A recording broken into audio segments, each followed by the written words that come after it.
बच्चों, मैं हूँ आपकी हिंदी टीचर अंजू मैडम और मेरे क्लास में आप सभी बच्चों का हार्दिक स्वागत है। बच्चों, हम लोग हरिशंकर परसाई द्वारा लिखित कहानी मैं नर्क से बोल रहा हूँ के उद्देश्य को पढ़ेंगे। उद्देश्य को आरंभ करने से पहले मैं आप लोगों को बता दूँ कि मैं नर्क से बोल रहा हूँ। कहानी का सारांश का वीडियो का लिंक आपके डिस्क्रिप्शन बॉक्स में दे दिया गया है। जिन बच्चों ने अभी तक उस वीडियो को नहीं देखा है वे लिंक को क्लिक करके वीडियो को देख सकते हैं, पूरे कहानी के सारांश को अच्छी तरह से समझ सकते हैं। तो आज मैं बिना देर किए आरंभ कर रही हूँ। मैं नर्क से बोल रहा हूँ कहानी का उद्देश्य। देखिए, मैं नर्क से बोल रहा हूँ। हरिशंकर परसाई भाग 2, उद्देश्य, संदेश, मूल संवेदना। देखिए, कभी कभी परीक्षा में जो प्रश्न पूछे जाते हैं वह उद्देश्य से संबंधित होते हैं। कभी कहानीकार ने क्या संदेश दिया है उस पर प्रश्न पूछे जाते हैं। कभी कभी कहानी की मूल संवेदना क्या है इस पर भी प्रश्न होते हैं।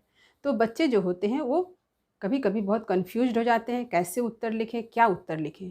हो सकता है उसे विषय वस्तु पूरी मालूम होती है, लेकिन प्रश्न को अच्छी तरह से ना समझने के कारण बच्चे उत्तर नहीं लिख पाते हैं, और जो बच्चे लिखते भी हैं उनका उत्तर सही नहीं होता है। तो इसीलिए मैं आप लोगों को ये तीनों बात एक साथ लिख कर आपके सामने लाई हूँ, ताकि आपका जो भी प्रश्न हो आपका उत्तर मैंने जिस तरह से लिखकर आपके सामने बताया है आप वैसे ही लिखेंगे। हमेशा की तरह मैं आप लोगों को ये बताना चाहती हूँ, सिर्फ वीडियो को सुनना ही नहीं है कि आप वीडियो को सुन लिए आपका काम ख़त्म हो गया। आप वीडियो को 1-2 बार ज़रूर सुनें। मैंने जो लिख कर प्रस्तुत किया है उसे भी आप पढ़ें, उसको लिखने की कोशिश करें, मेरी बातों को सुनकर उतारने की कोशिश करें। जब आप ऐसा करेंगे तो आप देखेंगे आपको ज़्यादा से ज़्यादा समझ में आ रहा है, ज़्यादा से ज़्यादा बातें याद हो जा रही है। आप जितना लिखेंगे, आपके अंदर जितनी लिखने की कला विकसित होगी, आपकी हैंडराइटिंग भी उतनी सुंदर होगी। आपकी जो वर्तनीय है वह भी सुधरता जाएगा, यानी आपकी जो लिखने में जो स्पेलिंग होती है, वर्तनी यानी स्पेलिंग में सुधार आएगा। तो आप जब इतने सारे लाभ हैं लिखने का, तो आप इससे पीछे क्यों रहेंगे? आप लिखने का अभ्यास ज़रूर करें।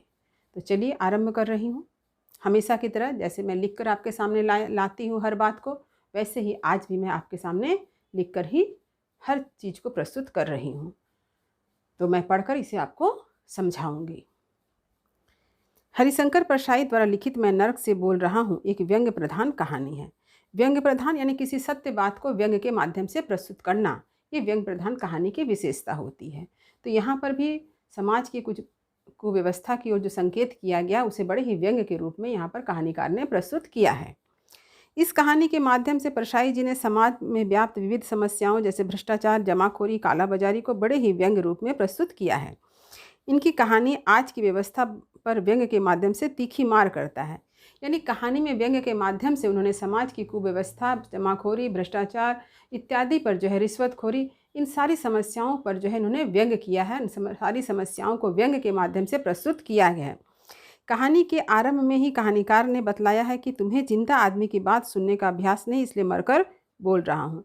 कहानी के आरंभ की जो पंक्ति है उसमें ये कहा है कहानीकार ने कि आज के समय में कोई जीवित व्यक्ति अगर कुछ कहता है तो उसकी बातों को कोई सुनता नहीं है, इसलिए लेखक को मरकर बोलना पड़ा, मरने की आवश्यकता हुई।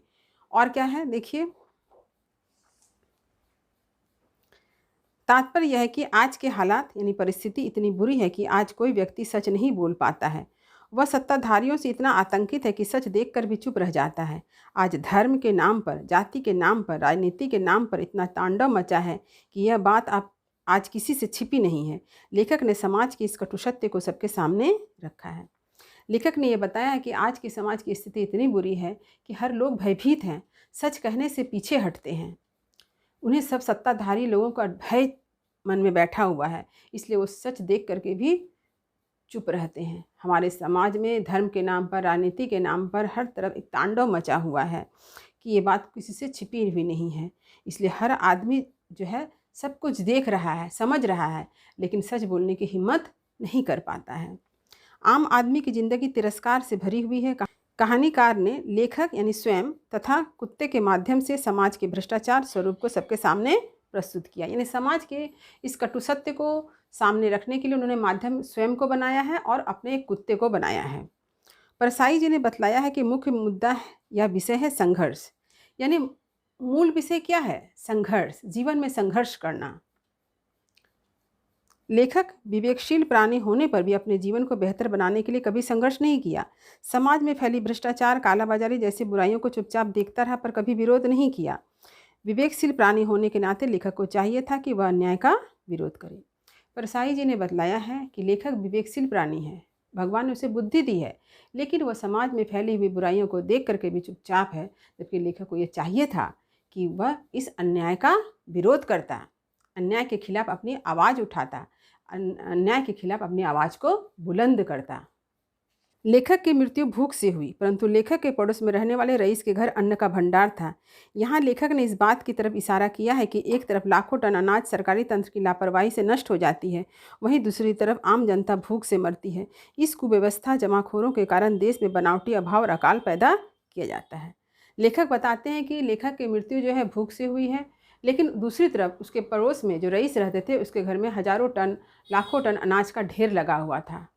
तो लेखक ने ये बताया है कि आज हमारे समाज की ऐसी व्यवस्था है कि बनावटी अभाव पैदा किया जाता है, अकाल पैदा किया जाता है, हजारों टन अनाज नष्ट हो जाते हैं, लेकिन आम जनता को वो मिलता नहीं है, समय पर उसे उपलब्ध नहीं कराया जाता है, इसलिए आम जनता को भूखों मरना पड़ता है। परसाई जी यानी लेखक का यह उद्देश्य है कि उन्होंने यह बतलाया है कि विवेकशील प्राणी होने के कारण मनुष्य का यह कर्तव्य है कि वह जिस समाज में रहता है वहाँ की अर्थव्यवस्था को सुधारने का प्रयत्न करे, न कि हाथ पैर धरकर चुपचाप इंतजार करता रहे कि कोई आकर समाज व्यवस्था को सुधार देगा। यानी लेखक का कहना है कि हर मनुष्य को यह चाहिए, क्योंकि वह विवेकशील प्राणी है, इसलिए कि समाज में जो व्यवस्था यानी दुर्व्यवस्था फैली हुई है, कुव्यवस्था फैली हुई है, उसके खिलाफ आवाज़ उठाए, उसे सुधारने का प्रयत्न करे, ना कि वह बैठा रहे हाथ पे हाथ धर के कि कोई आएगा और उसे इस बुराइयों से उबार देगा, समाज को बुराइयों से निकालेगा। ऐसा नहीं होना चाहिए।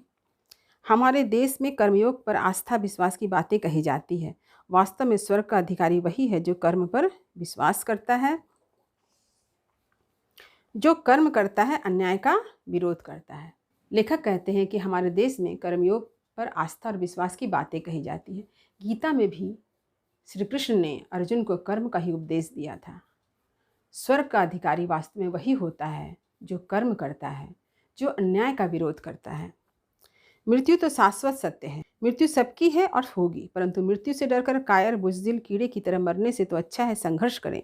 जैसा कि कहानी में दिखाया गया है, कुत्ता एक निकृष्ट प्राणी होने पर भी अपने हक को पाने के लिए संघर्ष करता है, भले ही वह अंत में मर जाए। लेखक बताते हैं कि मृत्यु शाश्वत सत्य है, हर व्यक्ति की मृत्यु होती है, तो एक अकर्मण्य होकर जीने से अच्छा है, एक कायर और बुज़दिल कीड़े की तरह जीने से अच्छा है कि संघर्ष करके मौत को गले लगाया जाए। जैसा कि इस कहानी में हम लोग देखते हैं, ये कुत्ता एक निकृष्ट जीव है, लेकिन उसने संघर्ष किया, अपने हक को पाने के लिए उसने अपने प्राण भी दे दिए। परसाई जी ने यह संदेश दिया है कि ईश्वर ने मनुष्य को विवेक बुद्धि सोचने समझने के लिए दी है, दो हाथ कर्म करने के लिए दिए हैं। मनुष्य अपने कर्म करके अपना पेट भर सके, अपने परिवार का भरण पोषण कर सके। परंतु लेखक की आप बीती सुनकर ईश्वर को घोर निराशा होती है। इसलिए स्वर्ग का अधिकारी कुत्ता ही होता है जो अविवेकशील होने पर भी मृत्यु होने तक संघर्ष किया। कर्मठ के लिए स्वर्ग, परंतु कायर अकर्मण्य के लिए नर्क ही सही। तो परसाई जी ने यह संदेश दिया है कि भगवान ने हर मनुष्य को विद्या बुद्धि हाथ पैर दिए हैं। क्यों? ताकि वह अपने बुद्धि विवेक से सोच सके, कर्म कर सके, अपने लिए रोजी रोटी कमा सके, अपना पेट भर सके, अपने परिवार का भरण पोषण कर सके। लेकिन लेखक ने ऐसा नहीं किया। यह बात सुन करके यानी लेखक की आप बीती को सुनकर भगवान को घोर निराशा होती है, और इसीलिए वह कहता है कि कुत्ता ही एकमात्र स्वर्ग का अधिकारी है, क्योंकि वह अविवेकशील प्राणी है, फिर भी उसने मरते दम तक अपने हक के लिए, अपना पेट भरने के लिए संघर्ष किया। तो स्वर्ग किसके लिए है? जो कर्मठ है, और नर्क किसके लिए है? जो अकर्मण्य है, बुज़दिल है। मैं नर्क से बोल रहा हूँ कहानी में इस उद्देश्य को स्थापित किया गया है कि अकर्मण्यता का त्याग ही मानव जीवन की सफलता का प्रथम सोपान है। तो मैं नर्क से बोल रहा हूँ कहानी में कहानीकार ने इस बात की स्थापना की है कि अकर्मण्यता यानी आलस्य जो है, इसका जब हम त्याग करेंगे, इसका परित्याग करेंगे, तभी हम सफलता की ओर अग्रसर हो सकेंगे। यानी आलस्य का परित्याग ही प्रथम सीढ़ी है किस ओर जाने की, सफलता की ओर जाने की। यानी अगर आप जीवन में सफलता पाना चाहते हैं, अगर आप जीवन में तरक्की चाहते हैं, अगर आप जीवन में आसमान की ऊंचाइयों को छूना चाहते हैं, अगर आप अपनी बुलंदियों को पाना चाहते हैं, तो आपको क्या करना होगा? सबसे पहले आलस्य का परित्याग करना होगा। बच्चों, यहाँ पर लेखक ने तो मनुष्य को यह उपदेश दिया ही है, यह संदेश दिया ही है, लेकिन ये हर बच्चों के लिए भी है, ये जितने भी छात्र हैं उनके लिए भी ये संदेश है कि अगर वे चाहते हैं कि परीक्षा में अच्छे अंक पाएँ, अगर वे चाहते हैं कि जीवन में कुछ अच्छा करें, अगर वे चाहते हैं कि जीवन में आगे बढ़ें, अगर वे चाहते हैं कि जीवन में सफलता को पाएँ, तो उन्हें क्या परित्याग करना होगा? आलस्य का परित्याग करना होगा। खूब मन लगाकर पढ़ना होगा। आलस्य करने से कभी भी सफलता प्राप्त नहीं होगी। आलस्य का परित्याग करना होगा। रोज़ प्रातःकाल उठना होगा, खूब ध्यान से पढ़ना होगा, पढ़ने से जी नहीं चुराना होगा, तभी आप सफल हो सकते हैं। तो यहाँ ये बात जो है सिर्फ मैं नर्क से बोल रहा हूँ, मैं लेखक ने सिर्फ मनुष्यों को ही नहीं दिया है, आप सब बच्चों को भी ये उपदेश दिया है। इसके साथ ही परसाई जी ने यह भी बतलाया है कि ऊंच नीच अमीर गरीब के बीच की दीवार मनुष्यकृत है। पाप पुण्य के निर्धारण की कसौटी भी मनुष्य ने बनाई है, अतः इस दीवार को तोड़ने का दायित्व भी मनुष्य का है। समाज के शिक्षित बुद्धिजीवी लोगों का दायित्व है कि समाज के बुराइयों को मिटाने के प्रति लोगों को जागरूक करें।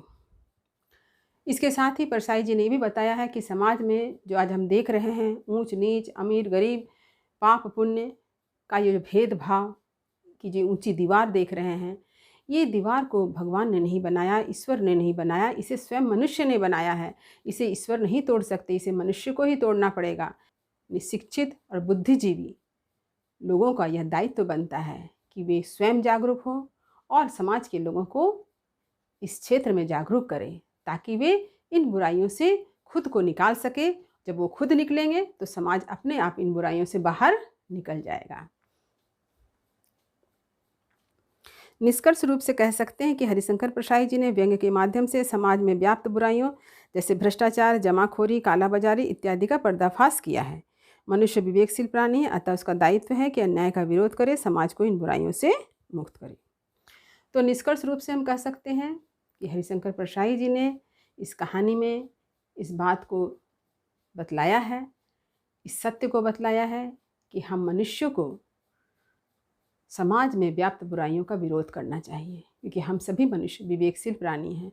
भगवान ने हमें विद्या बुद्धि दी है, तो हमारा दायित्व है कि हम अन्याय का विरोध करें, समाज की बुराइयों को दूर करें, ताकि एक स्वस्थ समाज का निर्माण हो सके। तो उम्मीद करती हूँ आज का यह विषय आपको अच्छी तरह से समझ में आ गया होगा। वीडियो को लाइक करें, शेयर करें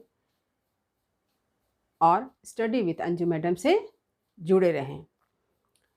जो बच्चे मेरे चैनल पर नए हैं वो मेरे चैनल को सब्सक्राइब करना ना भूलें, ताकि हर नए वीडियो का नोटिफिकेशन आपको समय समय पर मिलता रहे और आप उस वीडियो का अधिक से अधिक लाभ उठा सकें।